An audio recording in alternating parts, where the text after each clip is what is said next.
OPC अनि BPC cement, जसको विश्वसनीयता छ अमूल्य। अटल पावर, भरोसा प्रबल, निर्माण अटल।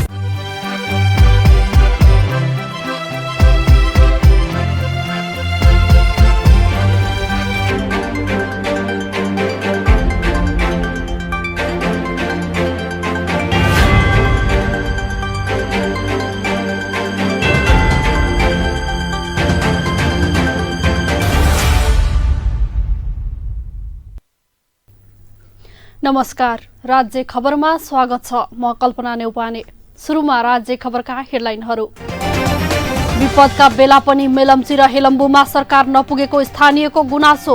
बाढीले घर बगाएर अल्पत्र परेकाहरूलाई भोजनको चिन्ता थपियो।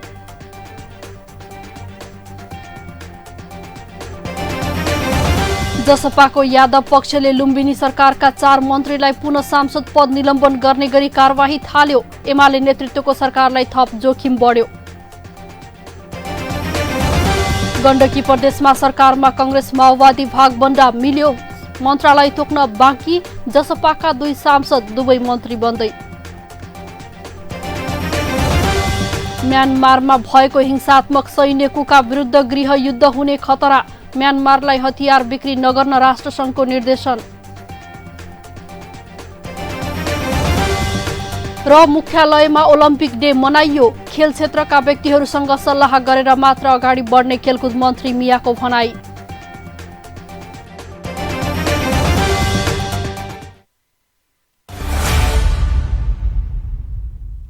नेपाल गुणस्तर चिन्ह प्राप्त अटल पावर ओपीसी तथा बीपीसी सिमेन्ट। मूल्यमा होइन, गुणस्तरमा विश्वास गर्नुहोस्। सस्तो सिमेन्टको प्रयोग गरेर आफ्नो निर्माणलाई कमजोर नबनाउनुहोस्। अटल पावर ओपीसी अनि बीपीसी सिमेन्ट, जसको विश्वसनीयता छ अमूल्य। अटल पावर, भरोसा प्रबल, निर्माण अटल। अब ढुक्क हुनुहोस्। धेरै समयदेखि प्रतीक्षा गरिएको विश्व प्रसिद्ध ढलान प्रविधि अब रूपन्देहीमा स्थापित भएको छ। न मिस्त्रीको समस्या, न सिमेन्ट गिट्टी बालुवा खोज्ने र राख्ने ठाउँको समस्या, न त चुहिने भत्किने, न फिनिसिङकै समस्या। दिनभरि लाग्ने काम 2 घण्टामा तमाम। गुणस्तरीय ओपीसी सिमेन्ट, धोएको गिट्टी बालुवाबाट रेडीमिक्स कंक्रिट तयार गरी घर, पुल, बाटो तथा अन्य संरचना तयार गरी वर्षौंसम्म ढुक्क हुनुहोस्। लुम्बिनी आरएमसी रेडीमिक्सबाट कंक्रिट ल्याएर घर ढलान गरे।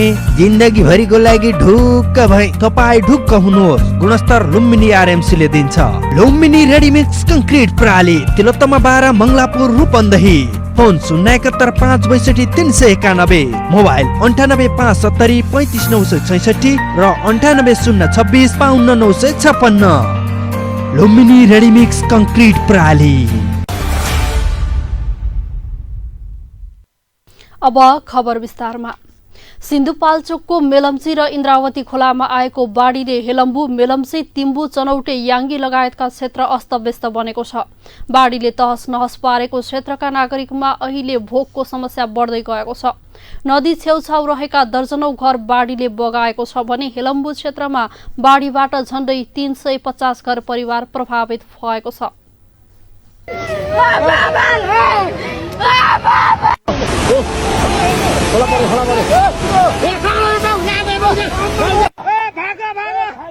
बाढीले विस्थापित हेलम्बु 1 तिम्बुका आशा गुरुङ र उहाँका छिमेकीहरूले सहयोगको अपील गर्दै एक भिडियो सन्देश सार्वजनिक गरेका छन्।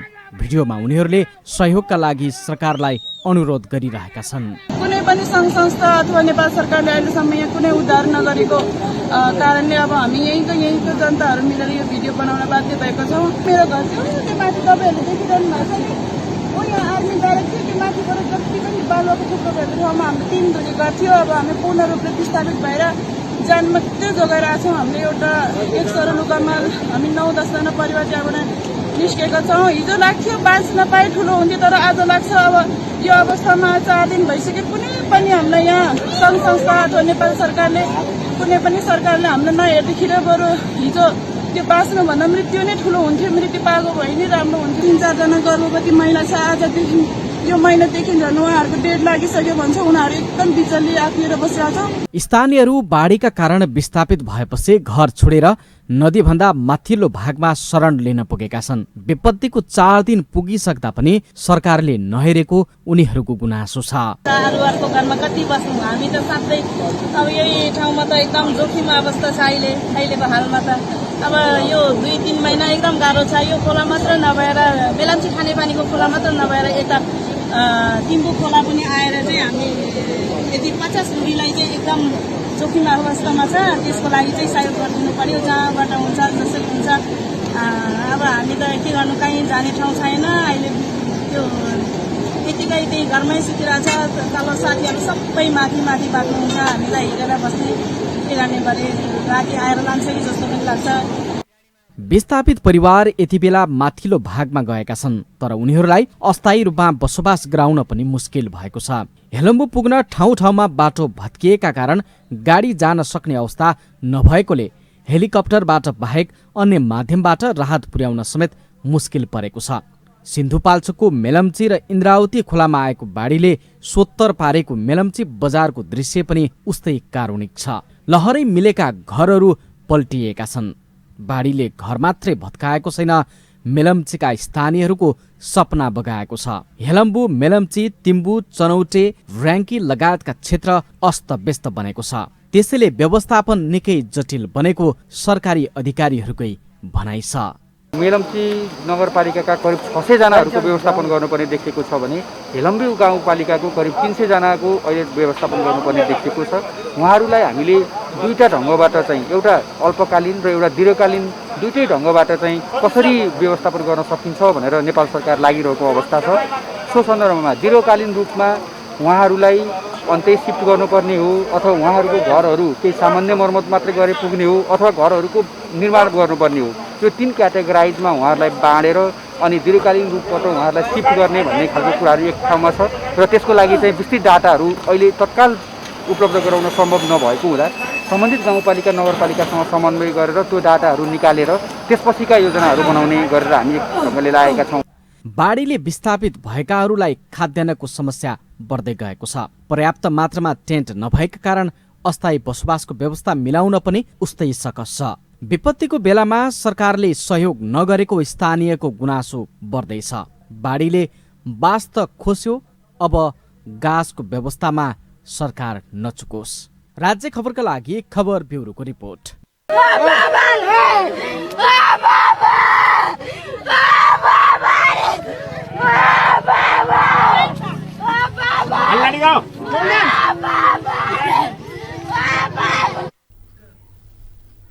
लुम्बिनी प्रदेशका 4 मन्त्रीलाई जनता समाजवादी पार्टी उपेन्द्र यादव पक्षले सांसद पद निलम्बन गर्ने गरी कारबाही प्रक्रिया अघि बढाएको छ।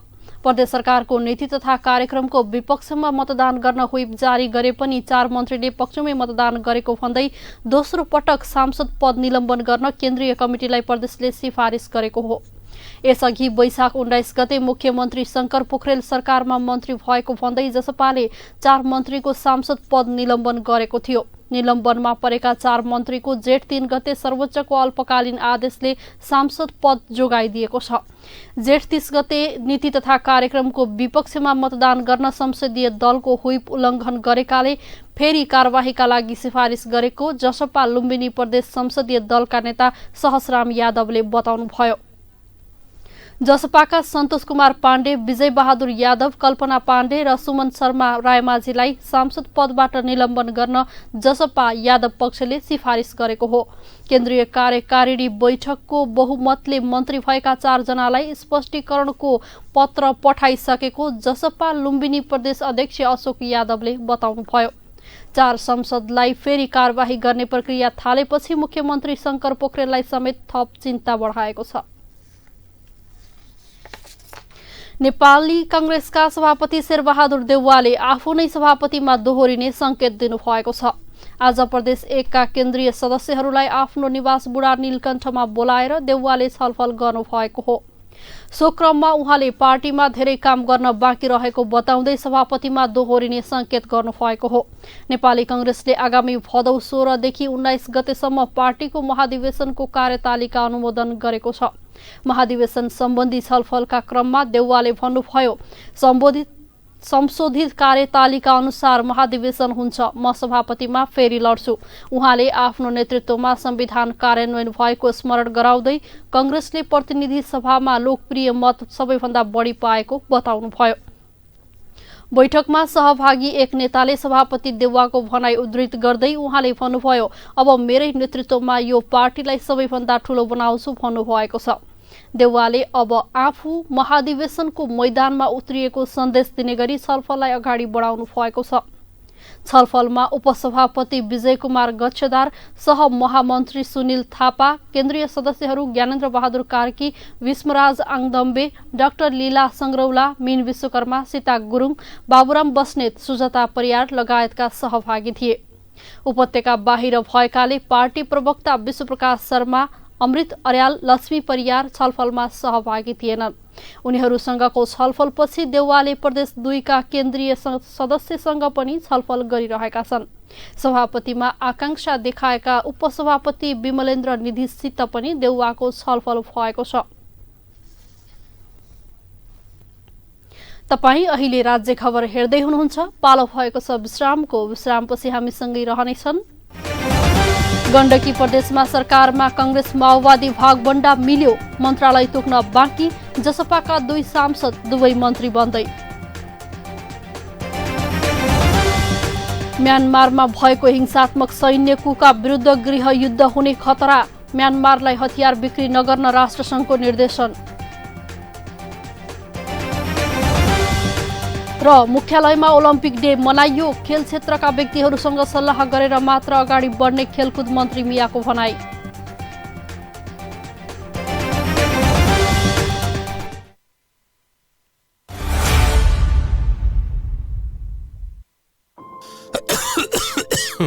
खोक्न फेरि सुरु भयो है।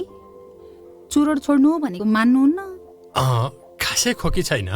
थाहा छ, चुरोट, खैनी जस्ता सुर्तीजन्य पदार्थ सेवन गर्नेहरूलाई कोरोना संक्रमण भएमा गम्भीर लक्षण देखिने र जटिलता समेत हुन्छ। थाहा छ। तिमीले पनि अनेक कुरा थाहा पाउँछौ। हो त, सुर्तीजन्य पदार्थले फोक्सोमा पहिले नै क्षति पुगिसकेको हुन्छ, अनि कोरोना संक्रमण भयो भने झन क्षति पुर्याउँछ। अनि अरू? फेरि चुरोट, सुर्ती, हुक्का खाँदा हातका औँलाले ओठ, मुख र नाकमा छुने, अझ एक अर्का बीच साटासाट गरी खानेहरूमा त कोरोना सर्ने जोखिम झन बढी हुन्छ। हो र? नयाँ तर निकै महत्त्वपूर्ण कुरा भन्यौ तिमीले। अबदेखि म कुनै पनि किसिमको सुर्तीजन्य पदार्थ खाँदै खान्न। सुर्तीजन्य पदार्थको सेवन गर्नेहरूमा कोभिड-19 को संक्रमणको गम्भीर लक्षण देखि जटिलता समेत हुन्छ। त्यसैले सुर्तीजन्य पदार्थ कहिल्यै सेवन नगरौं। कोभिड-19 बाट बचौं र बचाऊ। विश्रामपछि पुनः स्वागत छ। अब बाँकी खबर। मनसुन प्रभावले अहिले देशभरि बाढी र पहिरोको समस्या आइरहेको छ। कति मानवीय त्रुटिले प्राकृतिक विपद निम्ति आएका छन् भने कति प्रकृतिले नै विपदको अवस्था सिर्जना गरिरहेको छ। यस्तै मध्ये दाङ तुलसीपुरको मुख्य बजारमा पर्ने पातु खोलामा पनि मानवीय अतिक्रमणका कारण बस्ती नै जोखिममा परेका छन्। एक सातादेखिको अविरल वर्षाका कारण धेरै क्षेत्रहरू डुबानमा परेका छन्। बस्ती र बजार समेत डुबान भएका छन् भने कति बगेका छन्। सडक पुल पुलेसा बगेका छन्। यस्तै बाढी र पहिरोको उच्च जोखिममा दाङको तुलसीपुर उपमहानगरपालिकामा रहेको पातु खोला क्षेत्र पनि एक हो। राष्ट्रिय स्तरमा नै सबैभन्दा बढी जोखिम क्षेत्रको रूपमा मानिएको तुलसीपुरको पाती खोला क्षेत्र अहिले पनि उच्च जोखिममा रहेको छ। लामो समयदेखि खोलाकै रूपमा बगेको उक्त क्षेत्र नेपालमा चलेको सशस्त्र द्वन्द्वको समयदेखि मानवीय अतिक्रमणमा परेको थियो। झण्डै 18-20 वर्षको अवधिमा अतिक्रमणका कारण खोला कुलोमा परिणत भएको छ। खोला किनार बजार र बस्तीमा परिणत भएको छ। पातु खोला क्षेत्रको 5 किलोमिटर क्षेत्र अहिले पूर्ण रूपमा बस्तीको रूपमा विकास भएपछि यो क्षेत्र उच्च जोखिममा देखिएको हो। बाढीले विभिन्न समयमा पुर्याएको क्षति र भविष्यमा गर्न सक्ने क्षतिको सम्भावित क्षेत्र हेर्दा र मानवीय लापरवाहीका कारण अहिले यो क्षेत्र उच्च जोखिममा रहेको स्थानीयहरू बताउँछन्। स्थिति भयावह स्थिति आउँछ भोलिका दिनमा। अब राज्य पक्षले अब के गर्ने सोच्ने त कुरो के सोच्ला र अब हिँडै हामी सबै अब छेउछाउमा बसेका मान्छे सजग हुँदा राम्रो। राज्यबाट त अब के होला भन्ने आश राख्ने हो र त्यस्तै हो। अब हिजो खोला थियो, आज त्यो खोला रहेन। अब त्यहाँ बस्ती भइसक्यो। अब सानो कुलो जत्रो भाग छ, बढीमा 4-5 मिटर होला त्यो अब त्यो खोलो त एक न एक दिन उसले प्रकृतिको कुरा हो, एक न एक दिन आफ्नो बहावमा आइ नै हाल्छ। भोलि बिहान चाहिँ त्यहाँको हालत सिन्धुपाल्चोकमा आज जुन भयो त्यो नहोला भन्न सकिन्न। खोलामा रहेका बस्तीहरूलाई संरक्षण गर्न राज्यले काम गर्दै आइरहेको स्थानीय तह बताउँछन्। जनप्रतिनिधि विहीन अवस्थामा भूमाफियाको सक्रियताका कारण बगर बस्तीमा परिणत भएको छ र खोला नहरमा परिणत भएको जनप्रतिनिधिको बुझाइ छ। 15 देखि 20 वर्षसम्म जनप्रतिनिधि विहीन भयो, कर्मचारीले चलाए। त्यति बेला अभिभावकत्व ग्रहण गर्ने कोही भएन, स्थानीय सरकार भएन। अनि त्यति बेला तपाईँको राजनीतिक अस्थिरता थियो। त्यसको फाइदा चाहिँ उठाएर तपाईँको जुन भूमाफियाहरूले बस्ती बसाल्ने, जग्गा किनबेच गर्ने, नाफा कमाउने जुन उद्देश्यले त्यो काम भयो र बिस्तारै त्यहाँ बस्ती बस्ने जनघनत्व बढ्दै गयो। खोला पातु खोला चाहिँ तपाईँको अतिक्रमण भयो। पातु खोला अतिक्रमण भइसकेपछि सरकारले पनि अब जनताको जीवधन सुरक्षा गर्नुपर्छ भन्ने उद्देश्यका साथ दुवैतर्फ वडा नम्बर 5 र वडा नम्बर 9 को पातु खोलाको दुवैतर्फ तटबन्धनको आरसिसी रिटेलिङ वाल लगाउने काम भएको छ। विभिन्न ठाउँमा चेकिङ ड्यामहरू हान्ने काम भएको छ र विशेष गरेर अब जुन बजारको जुन उच्च जोखिम छ त्यो जोखिमलाई न्यूनीकरण गर्नको लागि पनि नगरपालिकाले दीर्घकालीन रणनीतिक योजना, सुरक्षा योजना बनाउन चाहिँ अत्यन्त आवश्यक छ। पातु खोलाको सिरान सल्यानको कपुरकोट क्षेत्र हो। यो क्षेत्र केही वर्षदेखि दलदल क्षेत्र बनेकाले पहिरोको समेत उच्च जोखिम रहेको र पहिरो खस्ने बित्तिकै त्यसको असर तुलसीपुर क्षेत्रमा पर्ने हुँदा पातु खोला क्षेत्र पूर्ण रूपमा प्रभावित रहने अवस्थामा छ। पातु खोला क्षेत्रमा मात्रै हजारौं घरहरू निर्माण गरिएका छन् भने 10,000 मानिसहरू बसोबास गर्दै आएका छन्। तुलसीपुर एक राम्रीको फेदीबाट उरहरीको सुकौरा बबईसम्ममा पर्ने पातु खोलाको रेड क्षेत्र पहिचान गर्न र खोजी गर्न यसअघि नै लागि थियो, तर अहिलेसम्म काम पूरा भएको छैन। समयमा नै सजग नभए पातु खोलाबाट ठूलो क्षति बेहोर्नु पर्ने अवस्था हुनेछ। राज्य खबरको लागि दाङघोराईबाट दीपक ओलीको रिपोर्ट। गण्डकी प्रदेशमा विपक्षी गठबन्धनको नयाँ सरकार बनेसँगै कुन दलको भागमा कति मन्त्रालय भने टुङ्गो लागेको छ। मुख्यमन्त्री सहित 11 मन्त्रालय रहेको प्रदेशमा कांग्रेस र माओवादी केन्द्रले 4-4 मन्त्रालय पाएको छ। यस्तै जनता समाजवादीले 2 मन्त्रालय पाउने भएको छ। सरकारको नेतृत्व गरेको कांग्रेसले मुख्यमन्त्री सहित 4 मन्त्रालय पाएको हो। कांग्रेसबाट कुमार खड्का मन्त्री बनिसकेका छन् भने अब थप 2 मन्त्री बन्दैछन्। यस्तै सत्ता गठबन्धनको अर्को हिस्सेदार माओवादी केन्द्रबाट मधुमाया अधिकारी गुरुङ मन्त्री बनिसकेकी छन् भने अब माओवादीबाट 3 मन्त्री थपिनेछन्। गण्डकीमा माओवादी केन्द्रका सभामुख नेत्रनाथ अधिकारी सहित 12 जना सांसद छन्। जसपाका 2 सांसद नै मन्त्री बन्ने भएका छन्। हरिशरण आचार्य उक्त दलबाट मन्त्री बनिसकेका छन्। स्वतन्त्र सांसद राजीव गुरुङ अर्थात् दीपक मनाङे पनि मन्त्री भइसकेका छन्। भागबण्डामा संख्याको टुङ्गो लागे पनि कुन दललाई कुन मन्त्रालयको जिम्मेवारी दिनेमा निर्णय भने भएको छैन। भौतिक पूर्वाधार, शहरी विकास तथा यातायात व्यवस्था मन्त्रालय सहित 4 मन्त्रालय माओवादीले दावी गरेको छ। केही दिनदेखि परेको अविरल वर्षाका कारण अर्घाखाँचीका अधिकांश ग्रामीण सडकहरू पहिरोले अवरुद्ध हुँदा स्थानीयहरूलाई समस्या भएको छ। गाउँ गाउँबाट बिरामीलाई उपचार गर्न र दैनिक कामको लागि सदरमुकाम सन्धिखर्क आउनका लागि घण्टौंको पैदल यात्रा गरेर आउनुपर्ने बाध्यता रहेको छ। केही दिन अघि परेको अविरल वर्षाका कारण अर्घाखाँचीका अधिकांश ग्रामीण सडकहरू पहिरोले अवरुद्ध हुँदा अर्घाखाँचीको भूमिका स्थान, मालरानी, सिद्धगंगा र छत्रदेवका ग्रामीण क्षेत्रका हजारौं नागरिकहरू उपचार र दैनिक कामको लागि सदरमुकाम सन्धिखर्क आउनको लागि घण्टौंको पैदल यात्रा गरेर आउनुपर्ने बाध्यता रहेको छ। भूमिका स्थान नगरपालिकाको ढिकुरादेखि धनचोर जलुके जोड्ने गच्छे भालुवाङ सडक, सिद्धगंगाको ठाडा जुकेना सडक, चक्ला हुँदै सिद्धारा जोड्ने सडकहरूमा पहिरो जाँदा त्यस क्षेत्रका नागरिकहरू उपचार र सरकारी सेवा लिनको लागि दैनिक 8 घण्टासम्म पैदल हिँडेर सेवा लिन सदरमुकाम सन्धिखर्क आउने गरेका छन्। यहाँ त धेरै नराम्रो समस्या छ। कोही बिरामीहरू ल्याउन आउन जान, कोही मान्छे हिँड्नलाई साह्रै समस्या परिराखेको छ। अझै 5-7 दिन भयो यहाँ सबै बन्द छ। अझै पनि 4-5 दिन जति अझै बन्द हुने अवस्था देखिन्छ।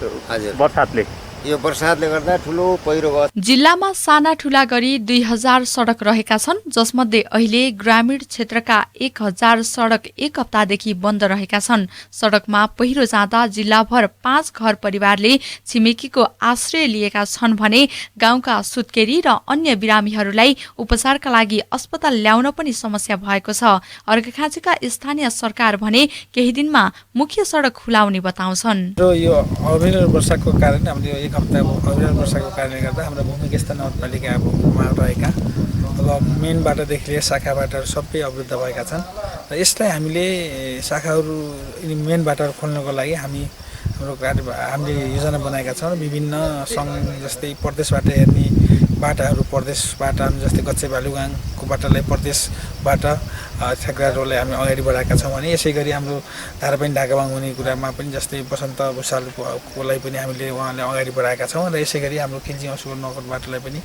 थोरै ट्याग खोल्ने काम गरेका छन्। अझै पनि हाम्रो पूर्णता रूपमा भएको छैन।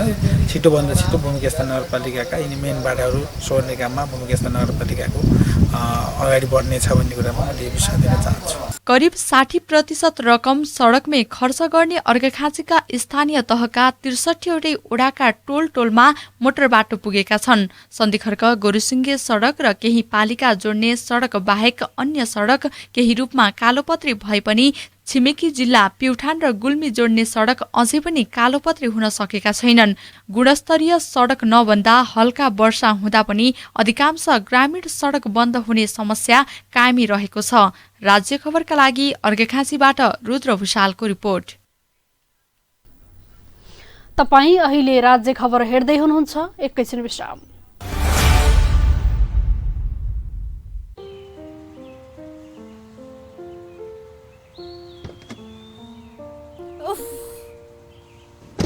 तिमीले फेरि चुरोट खान थालेको? कुर्दा कुर्दै एउटा मात्रै? जति भने नि मान्दैनौ। जान्न म कतै नि। एकछिन कुर्दा पनि। सरी बाबा, सरी, गल्ती भयो। तिम्रो कसम, अबदेखि खान्न। बरु जाउँ कतै लन्च खान। चुरोट, हुक्का, खैनी जस्ता सुर्तीजन्य पदार्थ पूर्ण रूपमा निषेध भएको रेस्टुरेन्टमा मात्रै जान्छु म। मलाई पनि थाहा छ, चुरोट, खैनी जस्तो सुर्तीजन्य पदार्थले मलाई, तिमीलाई र भविष्यमा हामीबाट जन्मने बच्चालाई समेत असर गर्न सक्छ। धूम्रपान तथा सुर्तीजन्य पदार्थको सेवन कहिल्यै नगरौं। आफ्नो स्वास्थ्यप्रति आफै सजग र जिम्मेवार बनाऊ। राज्य खबरमा विश्रामपछि पुनः स्वागत छ। बाँकी खबर अघि हेडलाइन पुनः एकपटक। विपदका बेला पनि मेलम्ची र हेलम्बुमा सरकार नपुगेको स्थानीयको गुनासो। बाढीले घर बगाएर अल्पत्र परेकाहरूलाई भोजनको चिन्ता थपियो।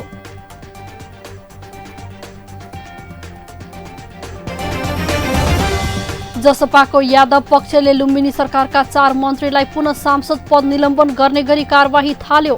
एमाले नेतृत्वको सरकारलाई थप जोखिम बढ्यो। गण्डकी प्रदेशमा सरकारमा कांग्रेस माओवादी भागबण्डा मिल्यो। मन्त्रालय तोक्न बाँकी। जसपाका 2 सांसद दुवै मन्त्री बन्दै। म्यानमारमा भएको हिंसात्मक सैन्य कुका विरुद्ध गृह युद्ध हुने खतरा। म्यानमारलाई हतियार बिक्री नगर्न राष्ट्रसङ्घको निर्देशन। र मुख्यालयमा ओलम्पिक डे मनाइयो। खेल क्षेत्रका व्यक्तिहरूसँग सल्लाह गरेर मात्र अगाडि बढ्ने खेलकुद मन्त्री मियाको भनाई।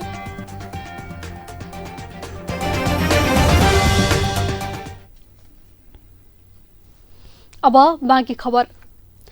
नेपाली कांग्रेस संसदीय दल बागमती प्रदेशले प्रदेश सरकारले ल्याएको बजेटले संघीयतालाई सुदृढ पार्ने नभई कमजोर पार्ने देखिएको टिप्पणी गरेको छ।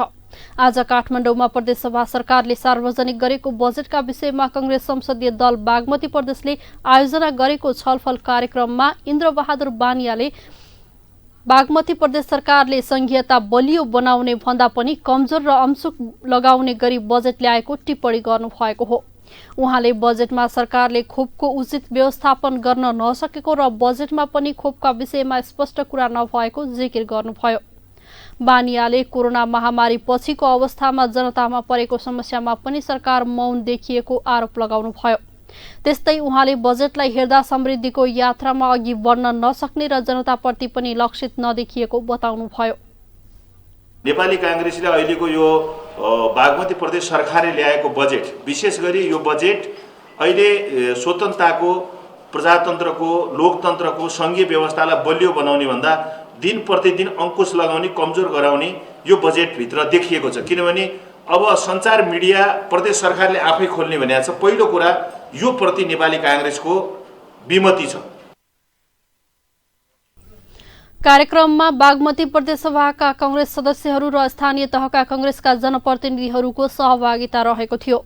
बागमती प्रदेश सरकारले आगामी आर्थिक वर्ष 2078-79 का लागि कुल 57 अर्ब 72 करोड 9,27,000 रुपैयाँ बराबरको बजेट सार्वजनिक गरेको छ। अब विदेशको खबर। संयुक्त राष्ट्र संघले एक निर्देशन जारी गर्दै म्यानमारलाई हतियार नबेच्न माग गरेको छ।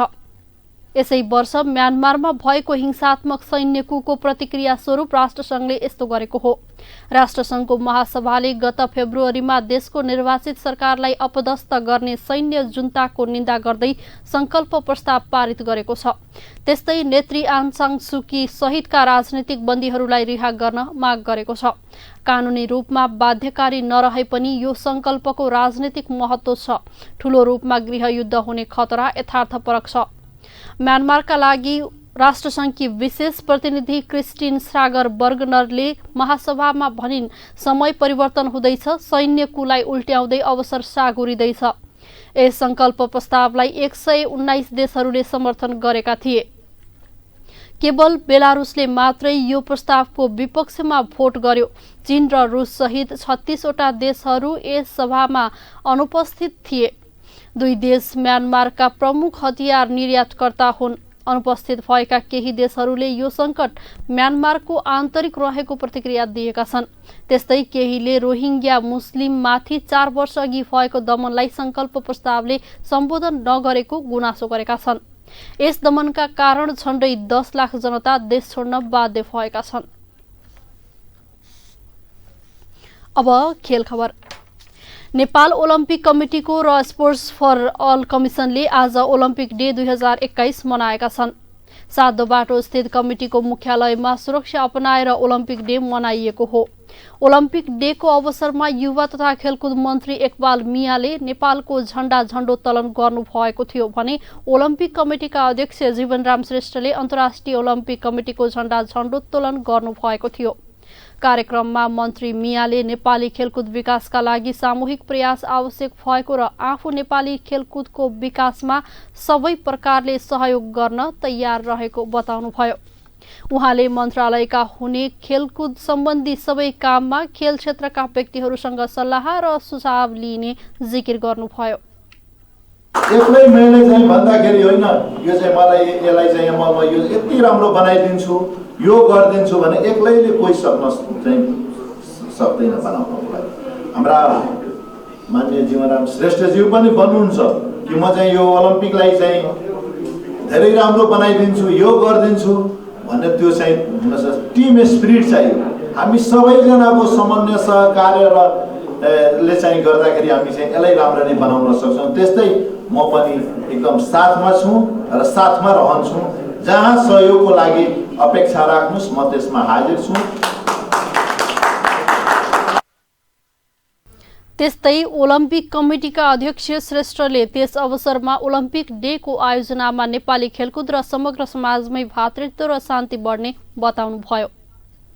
वास्तवमा हामीले विगतका दिनहरूमा पनि यो नेपालले अन्तर्राष्ट्रिय ओलम्पिक कमिटीको सदस्यता 1963 मा प्राप्त गरेको थियो र त्यो बेलादेखि नै विभिन्न किसिमबाट यो ओलम्पिक डेको सेलिब्रेसन ओलम्पिक रनको नामबाट विगतमा गर्ने गरिन्थ्यो र पछि गएर ओलम्पिक रनलाई चेन्ज गरेर ओलम्पिक डेको रूपमा यसलाई चाहिँ नि समारोह आयोजना गर्ने प्रचलन चाहिँ नि सुरु भयो र मुख्यतया हाम्रो ओलम्पिक डेको जुन थिमको रूपमा जुन चाहिँ नि रहेको छ लर्न, मुभ र डिस्कभरी, यो तीनवटा पिलरको यो वरिपरि वास्तवमा ओलम्पिकको चाहिँ नि गतिविधिहरू अगाडि बढिरहेको छ।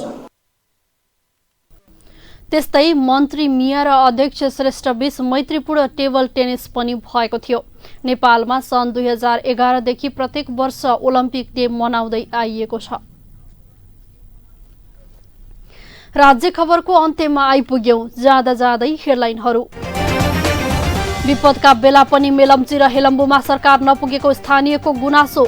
बाढीले घर बगाएर अलपत्र परेकाहरूलाई भोजनको चिन्ता थपियो।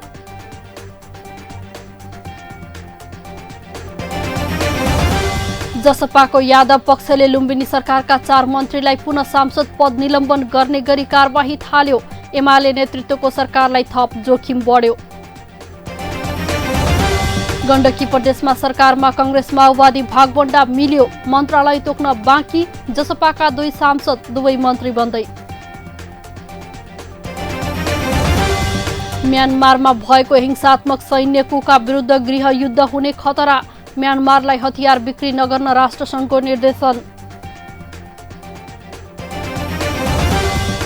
र मुख्यालयमा ओलम्पिक डे मनाइयो। खेल क्षेत्रका व्यक्तिहरूसँग सल्लाह गरेर मात्र अगाडि बढ्ने खेलकुद मन्त्री मियाको भनाई।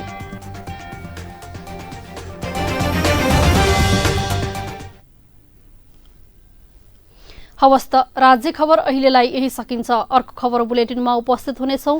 सूचना समाचार र मनोरञ्जनका लागि हेर्दै गर्नुहोला राज्य टेलिभिजन। नमस्कार।